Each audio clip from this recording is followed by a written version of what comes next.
AW101 dilarang tapi dibeli. Dialog kita lanjutkan kembali. Di studio masih bersama Kondi Rahakundini dan melalui sambungan telepon masih ada Kadispen TNI Angkatan Udara, Marsma TNI Tri Sonjaya. Pak Jemi? Iya. Pak, ini kalau tadi Anda mengatakan bahwa sebetulnya rencana pembelian sebutannya tadi helikopter angkut berat, Pak ya? Ya. AW101 ini baru satu yang datang dan kemungkinan masih ada 4 lagi yang akan datang sesuai dengan rencana awal pembelian. Nah, kebetulan kita 6, Mas. Jadi 5 yang ya 5 lagi rencananya kalau misalkan disetujui oleh pemerintah. Anggarannya ada, ya 5 lagi kita butuh untuk memenuhi Renstra 2015-19 ini. Ini anggarannya ada, maksudnya apakah sekarang memang anggarannya belum ada? Ya, kami tidak tahu itu ada di Kemhan ini ya. Nanti Kemhan koordinasi dengan Kementerian Keuangan. Iya, ini kan polemiknya awalnya itu kalau ini dananya dari Setnek, ada yang bilang dari TNI Angkatan Udara. Nah, yang betul seperti apa sebetulnya Pak Jemi? Tadi di awal saya sampaikan bahwa anggaran ini turun di DIPA 2016. UO TNI Angkatan Udara, artinya memang anggaran ini untuk TNI Angkatan Udara yang digunakan untuk pembelian heli. Angkut berat. Nah, bicara soal Agusta Westland sendiri, apakah memang fungsinya ini tidak bisa digantikan, Pak? Artinya, kan dulu polemiknya kenapa harus beli Agusta Westland? Kenapa nggak menggunakan Puma misalnya, yang sudah bisa diproduksi di dalam negeri? Puma kan kita sudah ada Super Puma yang dipesan dari PTDI juga, sebanyak 6 buah ya, 2 sudah ada. EC725, kemudian tapi kita butuh pesawat yang memiliki spesifikasi teknis di mana kemampuannya, ketinggiannya bisa mencapai lebih baik, kemudian daya tampung personil, logistik, kemudian bisa digunakan yang lebih efektif lah dan efisien. Artinya fungsi-fungsi itu tidak bisa disubstitusi dengan Super Puma, Pak ya? Iya, jadi kita ingin menggunakan yang domestik, kita sudah dipesankan oleh Kementerian Pertahanan, ada 6 pesawat di PTDI. Saya kira kita menginginkan yang angkut berat yang sesuai dengan spek TNI Angkatan Udara butuhkan. Mbak Kuni. Ya, komentar saya tentang Super Puma. Nah, begini. TNI Angkatan Udara itu sudah mengikuti aturan bahwa kita harus membeli kepada industri pertahanan. Ya, dan itu sudah dilakukan? Sudah dilakukan. Dan ada masalah besar. Dari yang disampaikan Pak Jimmy, pesawat yang datang 2 itu saja hanya bisa terbang 2 minggu, sampai sekarang sudah 3 bulan grounded. Karena Super Puma itu di seluruh dunia sedang di-ban. Masalah gearbox. Even tetangga kita terdekat, Brunei itu sudah menarik pesawat itu. Itu nomor 1 ya. Nomor 2, Squadron 6 ini, Super Puma kita ini yang terakhir itu bisa dipakai sampai 2018. Kalau saya coba mengerti posisi Angkatan Udara, dengan AW ya, AW ini kan pesawat heli multi-role, tempur, personil bisa dipakai. 1, kedua dia itu 3 baling-baling, sehingga dengan matinya, kalaupun ada masalah, tapi nggak pernah terjadi nih, masalah gearbox misalnya ada masalah atau mati salah satu, dia bisa tetap terbang. Ini menjadi penting karena medan udara Indonesia. Yang ketiga, sekali lagi dia multi-role. Karena multi-role itu dia memiliki segala macam peralatan, mau untuk pelatih, untuk SAR, untuk serbu. Yang paling penting, dalam kapasitas pengangkutan personil, 1 AW itu sama dengan mengangkut 2 Super Puma.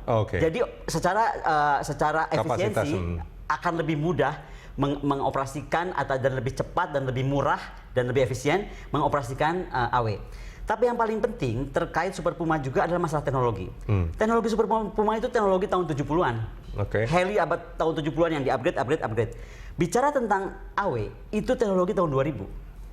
Tetapi kalau disinggung kepada PTDI dan pernyataan Menhan yang menyatakan bahwa harus memakai produksi dalam negeri, ini yang saya mau komplain, dari kapan pun saya komplain. PTDI belum pernah membuat Puma. PTDI berlaku sebagai agen pembeli Puma. Ini yang saya minta diinvestigasi sebenarnya. Karena yang dibeli itu, PTDI itu membeli dari Prancis dalam bentuk rakitan. Di sini cuma disambung. Dirakitnya? Tailnya sama badannya. Itu bukan industri pertahanan. Sebuah industri bisa disebut industri pertahanan jika betul, memang ada yang hanya ada buat airframe-nya, misalnya PT DI mampu. Di sini buat avioniknya, di sini buat baling-balingnya, di sini buat gearbox-nya, apapun ceritanya. Yang disebut industri pertahanan, saat semua itu bisa kita kumpulkan, kita rangkai dan kita test flight. Itulah namanya industri pertahanan. Jadi saat kita mampu, yang terjadi sekarang test flight, coba Super Puma test flight-nya di mana? Di Perancis. Iya dong, artinya negara issuernya industri pertahanan Perancis. Dan ini yang saya bilang, tidak boleh BUMN berlaku sebagai agen penjualan. Bagaimana mungkin? Sekarang ya masalahnya, coba Angkatan Udara. Kan sekarang operasional Angkatan Udara terganggu. Setiap kali misalnya Angkatan Udara bertanya kepada PT DI, bagaimana nih kita dengan gearboxnya? Jawabannya, aduh maklum kita BUMN. Jadi ada double standard di sini. Mau diperlakukan sebagai BUMN, tapi berlaku sebagai penjual. Tapi sekali lagi, saya memohon dengan sangat, terbukalah PT DI gitu loh. Karena nggak boleh kita membohongi publik terus-terusan. Publik menuntut industri pertahanan fine, tapi jangan sampai industri pertahanan yang salah gitu loh. Kalau memang belum bisa beli, jangan mau jadi negara yang pura-pura bisa bikin gitu. Karena ini menjadi kendala. Contoh, saya bisa lihat sendiri TNI Angkatan Udara, bisa tanyakan sama Pak Jemi, terbang nggak pesawat dari PT DI? Coba kita langsung konfirmasi ke Pak Jemi. Pak Jemi, ya. Itu tadi pertanyaannya Mbak Koni itu Super Pumanya terbang nggak katanya? Super Puma yang EC725? Iya Pak, yang dari PT DI Pak. Sementara ini belum bisa terbang, masih ada on the ground karena ada masalah tadi yang disampaikan oleh Bu Koni itu. Sudah berapa bulan Pak? Jadi sejak pertama kali dibeli itu kepakainya berapa lama Pak Jemi? Atau belum pernah kepakai sama sekali? Belum pernah. Belum pernah kepakai sama sekali? Iya, belum pernah kepakai. Dan karena itulah memang dibutuhkan sebuah heli yang jauh lebih reliable seperti itu Pak ya? Betul. Baik. Jadi sebenarnya kita membutuhkan kombinasi alutsista ya. Kita juga tidak mengesampingkan in-hand. Jadi kita membutuhkan kombinasi alutsista buatan dalam dan luar negeri lah.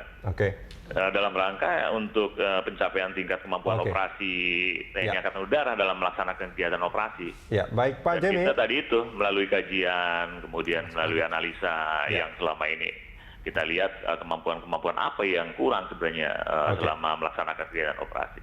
Pak Jemi, terima kasih banyak Pak sudah bergabung bersama kami di Dialog Pagi. Mbak Koni, singkat saja, ini ada investigasi yang akan dilakukan oleh Kasau dan juga ada investigasi yang akan dilakukan oleh Panglima TNI. Nah ini akan seperti apa ini? Kalau saya boleh saran, apakah memang lebih baik ini memang investigasi terus berjalan untuk dibuka sebetulnya apa yang sebetulnya terjadi? Begini, yang sebenarnya terjadi menurut saya kalau ada investigasi jadi agak aneh. Kembali saya bilang pemimpin itu perlu integritas.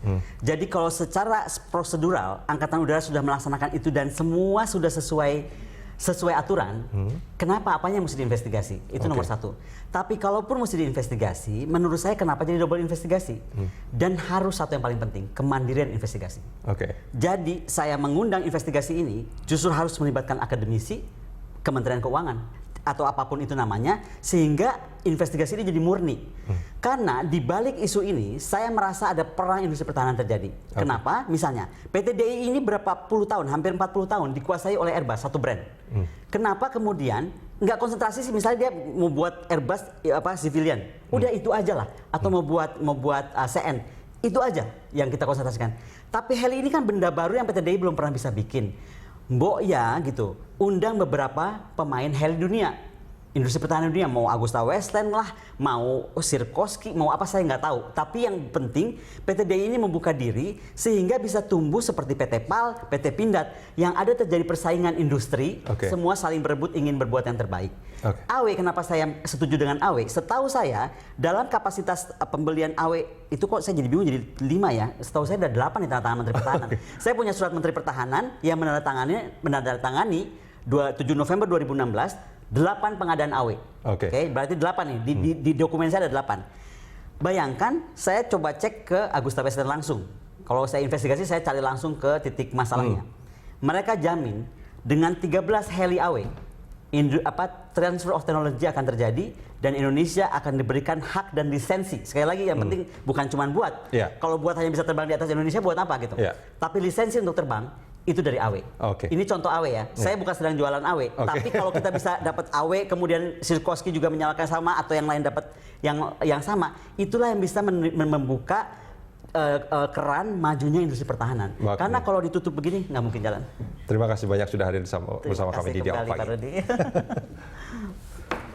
Ya, pemirsa, informasi tadi sekaligus menutup rangkaian Jurnal Pagi kali ini. Anda bisa mengirimkan informasi dan saran kepada kami lewat email di redaksi@berita12tv atau follow kami via Twitter, Facebook, YouTube, dan juga Instagram. Atas nama seluruh kerabat kerja yang bertugas, saya Rudian Danu dan juga mewakili rekan Rika Amru undur diri. Terima kasih, selamat beraktivitas, sampai jumpa.